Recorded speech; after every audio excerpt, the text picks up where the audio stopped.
బొట్టు గురించి వెంటనే చెప్పేస్తున్నారు. ఎంత గొప్ప మాట వాడారంటే వసిన్యాది దేవతలు ముఖచంద్ర కళంకాభం మృగనాభి విశేషక. అమ్మవారి బొట్టు దేనితో పెట్టుకుంటుంది అంటే మృగనాభితో పెట్టుకుంటుంది. మృగనాభి అంటే కస్తూరి. మృగనాభి అంటే కస్తూరి మృగం యొక్క బొడ్డు దగ్గర నుంచి ఆ కస్తూరి వస్తుంది. ఆ కస్తూరి మృగం ఏం చేస్తుందంటే దాని వాసన దానికి తగులుతుంది మేత మేసేటప్పుడు.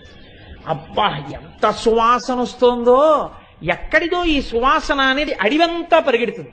దానికి తెలియదు దాని బొడ్డు దగ్గరే కస్తూరి కస్తూరి పైకొచ్చింది, ఆ కస్తూరిదే ఈ సువాసన అది తెలుసుకోలేదు. ఆ కస్తూరి మృగం యొక్క నాభి దగ్గర నుంచి ఊరినటువంటి ద్రవం కాబట్టి దానికి మృగనాభి అని పేరు. కాబట్టి ముఖచంద్ర కళంకాభం మృగనాభి విశేషక. అమ్మా నీ ముఖమండలమునందు నీ లలాటమునందు పెట్టుకున్నటువంటి